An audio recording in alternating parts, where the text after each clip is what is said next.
നമസ്കാരം. ചാനലിലേക്ക് എല്ലാവർക്കും സ്വാഗതം. ത്രയം എന്ന തുടർക്കഥയുടെ 6ാം ഭാഗം. രത്നാകരന്റെ ഏക്കർ കണക്കിന് പരന്നു കിടന്ന പാടത്തു നിന്നും അന്നത്തെ ജോലിയും കഴിഞ്ഞ് വിളിച്ചാൽ വിളി കേൾക്കാവുന്ന ദൂരത്തിൽ പഴനിസ്വാമി അങ്ങേയറ്റം ക്ഷീണിതനായി നടന്നു വരികയായിരുന്നു.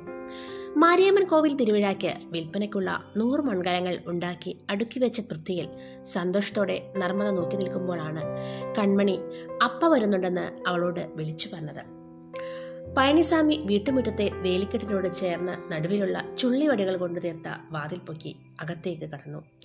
അവിടെ വട്ടകയിൽ വെച്ചിരുന്ന വെള്ളം കോരി മുഖവും കയ്യും കാലം കഴുകി പ്രസന്നഭാവത്തിൽ നിന്നു. കണ്ണേ, അപ്പന് കാപ്പിയെടുക്ക്, നർമ്മദ കയ്യിലെ മണ്ണ് കഴുകിക്കളയുന്നതിനിടയിൽ പറഞ്ഞു. അയാൾ കയ്യിലെ തോർത്തുമുണ്ടിൽ മുഖവും കൈയും ഒപ്പിയിരുന്നു. വേലിൽ കൂർത്തു ചുളുങ്ങിയ കരുവാളിച്ച മുഖം കണ്ടപ്പോൾ നർമ്മദയ്ക്ക് സങ്കടം തോന്നി. കയ്യും കഴുകി അപ്പന്റെ അടുത്ത് വന്നിരുന്ന് ചോദിച്ചു, അപ്പന് വയ്യെങ്കിൽ വയലിലെ വേല നിർത്തിക്കൂടെ? നിന്റെ അമ്മയെ സ്നേഹിച്ച കുറ്റത്തിനാ എന്നെ എൻ്റെ വീട്ടുകാർ പടി അടച്ച് പിണ്ണം വെച്ചത്. അന്നോട്ട് പോകുന്നതാ കിട്ടുന്ന എന്ത് ജോലിയും ചെയ്യും. വീട്ടിൽ നിന്ന് ഇറങ്ങിപ്പോകുന്നതിൻ്റെ പേരിൽ 10 പൈസ തരാൻ കൂട്ടാക്കിയിട്ടില്ല എൻ്റെ അപ്പൻ. ഇവള് ദീനം വന്നു. പണ്ടും കുറേ നാളും ഇങ്ങനൊരു കിടപ്പുണ്ടായിരുന്നു.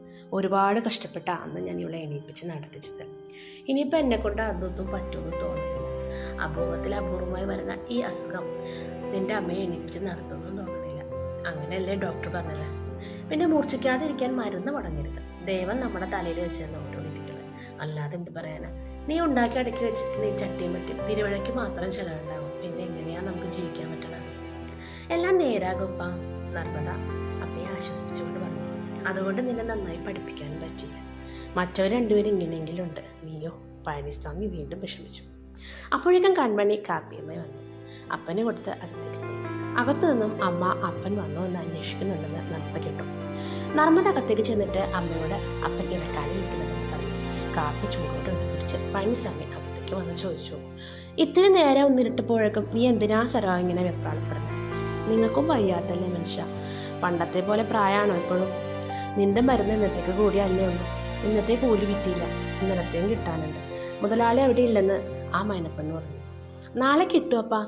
അപ്പോൾ സമാധാനമായിട്ടിരിക്കുക. എന്നിട്ട് ടൗണിൽ പോയി ഞാൻ മരുന്ന് വാങ്ങി വെച്ച് വരാം. സുജാത എല്ലാവരും കേൾക്കെ പറഞ്ഞു. ആഹാ, അങ്ങനെ ഇപ്പോൾ നീ പോണ്ട, ഞാൻ പോയിക്കോളാം. നീ ഇവിടെ ഇരുന്ന് എന്തെങ്കിലും 4 അക്ഷരം പഠിക്കാനുണ്ടെങ്കിൽ അത് നോക്കൂ സുജാതെ.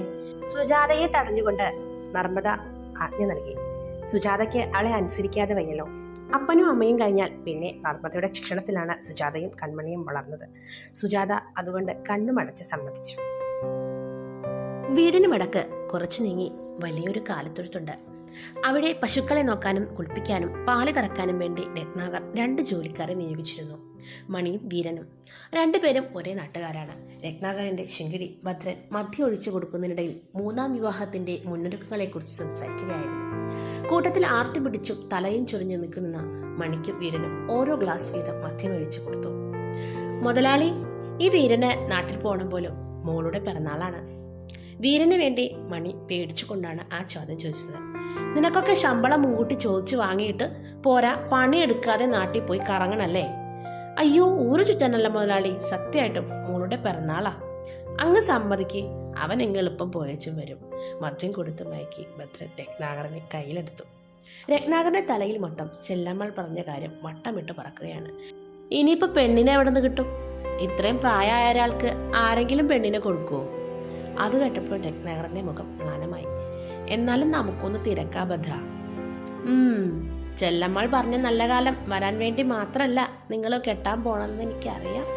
ഒരു ശൃംഗാരച്ചിരിയോടെ ഭദ്രൻ കഴിഞ്ഞു. അത് കേട്ടപ്പോൾ രത്നാകരൻ കള്ളത്തരം മറയ്ക്കാനെന്ന പോലെ ഒന്ന് കുലുങ്ങിച്ചിരിച്ചു. വയസ്സാം കാലത്തെ ഓരോ പൂതികളെ. ഭദ്രന്റെയും രത്നാകരന്റെയും ആസൂത്രണ പദ്ധതികൾ മുകളിൽ നിന്നും ചണ്ഡികയും കസ്തൂരിയും നോക്കിക്കണ്ട് നിൽക്കുകയായിരുന്നു. ചർച്ച തുടങ്ങിയ കസ്തൂരി. അതെ, അങ്ങേര് ഇനി തീരുമാനം മാറില്ല. അങ്ങേർക്ക് കാശും കീർത്തിയും മാത്രമല്ല പോയി, പ്രായമായിട്ടും പട്ടത്തേക്കാളധികം വർദ്ധിച്ചു വരുന്ന ഓരോ മോഹങ്ങളാണ്. കസ്തൂരി ചിരിവച്ചു. അപ്പോൾ അങ്ങേർക്കും അത് കാര്യമായിട്ടുണ്ട്. പക്ഷെ ഒരു കാര്യമുണ്ട്. പണ്ട് ഞാൻ ഈ വീട് കയറി വന്നപ്പോൾ നമ്മ രണ്ടും നല്ല പൊട്ടിയായിരുന്നു. പിന്നെ എന്തോ എങ്ങനെയോ പരസ്പരം സഹകരിച്ചു. ഇനി അത് ആവർത്തിക്കരുത്. വരുന്നവൾ എങ്ങനെയായാലും നമുക്ക് ശത്രുവാണ്. അവൾ ഒന്ന് പ്രസവിച്ചാൽ മതി. പിന്നെ നമ്മളൊക്കെ പുറത്താവാൻ അധികം കാലം വേണ്ടി വരില്ല, അറിയാലോ. അതുകൊണ്ട് അടിവേരോടെ ആരും അറിയാതെ അവളെ മായ്ച്ചു കളയണം. കസ്തൂരി പല്ല് ഞെരിച്ച് പറഞ്ഞു. പിന്നാമ്പുറത്ത് ഒളിച്ചു വന്ന ബ്ലാക്കിക്ക് ചോറും മീൻകൂട്ടാനും കൊടുത്തു വരുമ്പോൾ മട്ടുപ്പാവിൽ നിന്നും ചണ്ഡികയും കസ്തൂരിയും ഗൂഢാലോചന നടത്തുന്നത് ഭൂമി കേൾക്കുന്നുണ്ടായിരുന്നു. അപ്പോൾ ത്രയം എന്ന തുടർക്കഥയുടെ 6ാം ഭാഗം ഇവിടെ അവസാനിച്ചു. അടുത്ത ഭാഗവുമായിട്ട് വീഡിയോ ആയി വേഗം വരാം. അപ്പോൾ എല്ലാവർക്കും കഥ ഇഷ്ടമായെന്ന് കരുതുന്നു. ഇഷ്ടപ്പെട്ടെങ്കിൽ ലൈക്ക് ചെയ്യുക, കമൻറ്റ് ചെയ്യുക, സബ്സ്ക്രൈബ് ചെയ്യുക. താങ്ക്